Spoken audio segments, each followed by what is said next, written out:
ఈవేళ రాష్ట్ర రాజకీయంలో ఒక తీవ్రమైనటువంటి సంక్షోభం వచ్చింది. రాజకీయ పార్టీలు మనసులో ఒకటి, బయటొకటి, ఆలోచించేదొకటి, చెప్పేదొకటి అయినప్పుడు ప్రజల ప్రయోజనాల కోసం, రాష్ట్ర ప్రయోజనాల కోసం కాకుండా కేవలం తాత్కాలిక రాజకీయ ప్రయోజనాల కోసం ప్రజల జీవితాలతో జోదం ఆడితే ఏం జరుగుతుందో ఈవేళ ఆంధ్రప్రదేశ్లో పరిస్థితి స్పష్టం చేస్తున్నది. ప్యాకాట్లో బ్లఫ్ ఆట అని ఒకటి ఉన్నది. నాకు ప్యాకాట తెలియకపోయినా దాని గురించి విన్నాను నేను. ఈవేళ రాష్ట్రంలో కాంగ్రెస్ కానీ టీడీపీ కానీ ప్రధానమైన పార్టీలు బ్లఫ్ ఆట ఆడినాయి.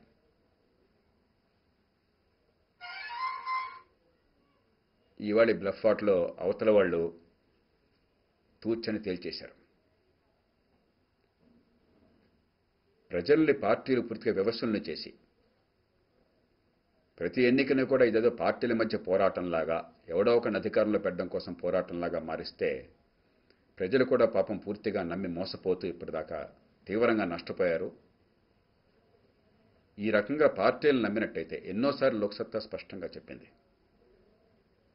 ఇది తోడేళ్ల మధ్య పోరాటం, మేకపిల్లలను ఎవడు తినాలా అని చెప్పిన పోరాటం తప్ప ప్రజల గురించి కాదు ఈ పోరాటం. ఇది అర్థం చేసుకోలేక ఇదేదో యుద్ధం అనుకుని ఈ పార్టీ పక్షాన ఆ పార్టీ పక్షాన ప్రజలంతా కూడా వాళ్ళ ఆశలన్నీ పెట్టుకుని ఆ పార్టీల కోసం బతికి ఆ పార్టీల కోసం ఎన్నికలు అనుకునేసరికి ఈ పార్టీలు కేవలం ఎన్నికల్లో గెలవటమే వాళ్ళ లక్ష్యం, అది వాళ్ళ జన్మ హక్కు, దానికోసం ఏమైనా చేస్తాం, అబద్ధాలు ఆడతాం, మనసులో ఒకటి చెప్పిన పైకి ఇంకోటి చేస్తాం, డ్రామాలు ఆడతాం, ప్రతి రాజకీయ వ్యూహంగా మారుస్తాం అని చెప్పని ఒక భయంకర వాతావరణాన్ని తీసుకొచ్చారు. ప్రజల జీవితాలని పణంగా పెట్టారు. దాని పర్యవసానమే అర్ధరాత్రి లోకమంతా నిద్రపోతున్నప్పుడు రాష్ట్రంలో ఒక్క శాసనసభ్యుడితో కూడా సంప్రదించకుండా ఈ రాష్ట్రంలో అన్ని ప్రాంతాల ప్రజలను విశ్వాసంలోకి తీసుకోకుండా ఒక సామ్రాజ్యాన్ని నడుపుతున్న వాళ్ళు, ఓ చక్రవర్తులు కుట్రలతో రహస్య మంత్రాలతో ఎలా నిర్ణయాలు చేస్తారో ఆ రకంగా అర్ధరాత్రి ఈ దేశ భవిష్యత్తుని, ఈ రాష్ట్రం ఉనికిని ప్రభావితం చేసే నిర్ణయాన్ని వాళ్ళు ధీమాగా ప్రకటించగలిగారు. ఈ పాపం పూర్తిగా రాజకీయ పార్టీలది.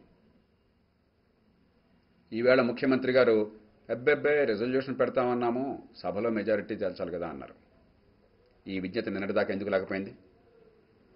ఈవేళ చంద్రబాబు నాయుడు గారు అబ్బెబ్బే వాళ్ళంతా కూడా ప్రజల ముందు అభిప్రాయం స్వీకరిస్తారని చెప్పి అనుకున్నాము, ఏకాభిప్రాయం సాధిస్తారని చెప్పి అనుకున్నాము, కొన్ని విధి విధానాలు ఉంటాయి, అవేమీ లేకుండా ఇలా పెడతారనుకోలేదు, అందుకనే వాళ్ళు కనుక తీర్మానం చేస్తే మేము బలపరుస్తామని చెప్పి అన్నా కానీ తూచని చెప్పుతున్నారు. ఈ విజ్ఞత నిన్నదాకా ఎందుకేమైంది?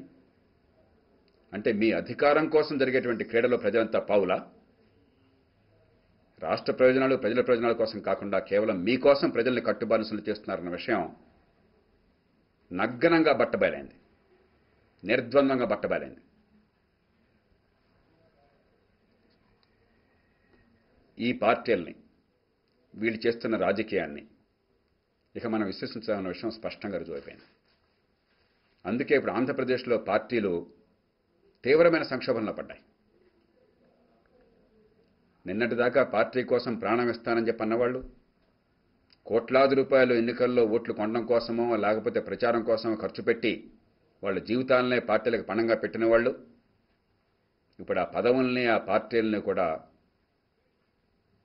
వేసుకున్న మాసిన బట్టలను కూడా ఖాతరు చేసినంత కూడా ఖాతరు చేయకుండా వాటిని తృణప్రాయంగా వదిలేసే పరిస్థితికి వాళ్ళు వచ్చారు అని చెప్పంటే ప్రజల్లో ఎంత తీవ్రమైన నిరసన ఉందో అర్థమవుతున్నది. ఈవేళ ఇప్పుడు బంతి శాసనసభ కోర్టులో ఉంది. ఇప్పటికి పార్టీల ప్రమేయం లేదు. శాసనసభ్యులు తేల్చుకోవాలి, పార్టీలకు కట్టు బానిసలా లేక అంతరాత్మ చెప్పినట్టుగా రాష్ట్రంలో అన్ని ప్రాంతాల ప్రయోజనాల కోసం, ఈ రాష్ట్ర భవిష్యత్తు కోసం, దేశ భవిష్యత్తు కోసం నిర్ణయాలు తీసుకుంటారా? ఈ నిర్ణయాన్ని శాసనసభ తీసుకోవాలి. ఇప్పుడు శాసనసభ సర్వాధికారం ఉన్నది. రాజ్యాంగంలో 208వ అధికరణ ప్రకారం శాసనసభ తన పద్ధతుల్ని తానే నిర్దేశించుకుంటుంది. శాసనసభకి సర్వాధికారం ఉన్నది. దీనికి లోక్సభ చెప్పదు, భారత ప్రభుత్వం చెప్పదు, రాష్ట్రపతి చెప్పరు, రాష్ట్ర ప్రభుత్వం చెప్పదు, ముఖ్యమంత్రి చెప్పరు, గవర్నర్ చెప్పరు. ఇది పూర్తిగా రాష్ట్ర శాసనసభకు సర్వాధికారాలు ఉన్నాయి. తాను తన సభనట్ట నడుపుకుంటుంది చెప్పన్నది. కాబట్టి తీర్మానం పార్టీలకు అతీతంగా, పక్షపాతాలకు అతీతంగా ప్రజా సంక్షేమం కోసం అంతరాత్మ ప్రబోధం ప్రకారం దాని మీద నిర్ణయం తీసుకోవాల్సిన సమయం ఆసన్నమైంది. ప్రతిరోజు ఏదో రకంగా రాజకీయం కోసం అబద్ధం ఆడడం చాలా సర్వసహజమైన భావంతో, అబద్ధం లేకపోతే రాజకీయం లేదన్న భావంతో ఇప్పటిదాకా చేస్తూ వచ్చాం. ఎప్పుడొకప్పుడు మనం మన అంతరాత్మకి, భవిష్యత్ తరాలకి, ఈ దేశానికి, రాజ్యాంగానికి సమాధానం చెప్పుకోవాలి. ఆ సమయం ఆసన్నమైంది. పార్టీలకి కట్టు బానిసలుగా ఉంటామా, లేకపోతే ఎన్నుకున్న ప్రజలకి, వారి భావాలకి ప్రాతినిధ్యం వహిస్తామా అన్నది ఈవేళ శాసనసభ తేల్చుకోవాలి. ఈ రాష్ట్ర ప్రయోజనాల కోసం. వస్తానని చెప్పేది.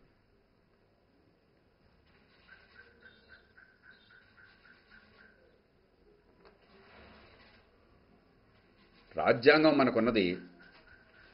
మనకున్నటువంటి సంక్షోభాన్ని, లేకపోతే మనకున్నటువంటి సమస్యల్ని, విభేదాలని, వైరుధ్యాలని శాంతియుతంగా, సామరస్యంగా అందరి ప్రయోజనాలను కాపాడుతూ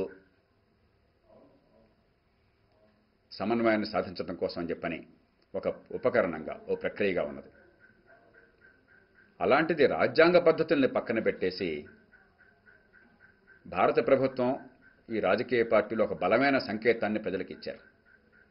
రాజ్యాంగం ప్రకారం చట్టసభల్లోనో, బహిరంగ చర్చల ద్వారానో, నిజాయితీ అయిన ఆలోచనల ద్వారానో, ఒకరినొకరు ఒప్పించడం ద్వారానో కాదు, వీధుల్లో హింస ద్వారా, దహనాల ద్వారా, అశాంతి ద్వారా, అల్లకల్లోలాల ద్వారా మౌలికమైన నిర్ణయాలు జరుగుతాయని చెప్పిన సంకేతాన్ని ఇచ్చారు. దీనికి దేశంలో అన్ని ప్రాంతాలు, అన్ని రాష్ట్రాలు తీవ్రమైన మూల్యాన్ని చెల్లించాల్సి వస్తుంది. ఎందుకంటే గతంలో చేసిన పాపాలకి భవిష్యత్తులో చాలా పెద్ద మూల్యం చెల్లించాల్సి ఉంటుంది. గతంలో పాపాల నీడ ఈ జాతిని వెన్నాడుతూ ఉంటుంది. లోక్సత్తా తొలి నుంచి స్పష్టంగా చెప్తోంది. కులం, మతం, భాష, ప్రాంతం ఇవన్నీ కూడా చాలా సహజంగానే నిద్రలేపడం చాలా తేలిక. ఎందుకంటే ఏదో రూపంలో అంతరాళాల్లో నా కులం, నా భాష, నా రాష్ట్రం, నా మతం, నా ప్రాంతం అన్న భావన ప్రతి మనిషికి ఎంతో కొంత ఉంటుంది. వాటికి అతీతంగా నా సమస్యలకు మరెవరో కారణం అన్న ఆలోచన నుంచి నా సమస్యల పరిష్కారం నా చేతుల్లోనే ఉన్నది, నా బిడ్డల భవిష్యత్తుని మనం ఉమ్మడిగా కాపాడుకోవాలి అన్న ఆలోచనకి తీసుకువెళ్ళడమే రాజకీయ పార్టీల, రాజకీయ ప్రక్రియ కర్తవ్యం. అదే రాజ్యాంగం కోరుతున్నది. దీనికి ఓపిక లేక, నిజాయితీ అయిన రాజకీయం చేసే సాహసం లేక ఇప్పటిదాకా తాత్కాలికమైనటువంటి లబ్ధి కోసం అని చెప్పని ఈ కులాన్ని, మతాన్ని, ప్రాంతాన్ని, భాషని, ప్రైమార్డియల్ లాయల్టీస్ని, ఈ భేదభావాల్ని, మాత్సర్యాన్ని రెచ్చగొట్టాం. ఆ ఫలితాన్ని ఇవాళ దేశం అనుభవిస్తుంది, మూల్యం చెల్లిస్తుంది. అందుకే ఇవాళ అందరికీ న్యాయం జరిగేట్టుగా, ప్రతి ప్రాంతంలో, ప్రతి గ్రామంలో, ప్రతి కుటుంబంలో, ప్రతి కులంలో ఉన్న బిడ్డకి ఎదిగే అవకాశాలు ఉండేట్టుగా, అసమానతలు తొలగేట్టుగా నిజాయితీగా చిత్తశుద్ధితో పోరాటం చేయాలి. అయితే ఈవేళ ఎన్నికల్లో పబ్బం గడుపుకోవటం కోసం చెప్పిన మాటలు చెప్తున్నారు, నిర్ణయాలు తీసుకుంటున్నారు. లేదంటే శాంతి భద్రత వైఫల్యంగా భావించి పోలీసుల్ని మోహరింపజేస్తున్నారు. ప్రజాస్వామ్య రాజకీయంలో జరగవలసిన ఈ రెండూ కాదు. ఆరోగ్యకరమైన బహిరంగ చర్చ, నిజాయితీ అయిన చర్చ, అందరికీ న్యాయం జరిగే విధానాలు, రాజ్యాంగాన్ని తూచా తప్పకుండా ఆ స్ఫూర్తిని అమలు చేసే పద్ధతులు, అందుకోసం సిద్ధం కావాలి. ఈవేళ ఆంధ్రప్రదేశ్ శాసనసభ చేసే నిర్ణయం కేవలం ఈ రాష్ట్రాన్ని కాదు ప్రభావితం చేసేది, ఈ దేశ భవిష్యత్తుని. ఈ దేశంలో భాషా ప్రయుక్త రాష్ట్రాలున్నాయి, ఈ దేశంలో ఎన్నో రాష్ట్రాలున్నాయి. రాజ్యాంగబద్ధంగా, శాంతియుతంగా సహజీవనం చేస్తూ అందరి ప్రయోజనాలని కాపాడే వ్యవస్థను ఏర్పాటు చేసుకోకపోతే ఈ దేశం అల్లకల్లోలం అవుతుంది. అంచేత ఒక రకంగా దేశ భవిష్యత్తు ఇవాళ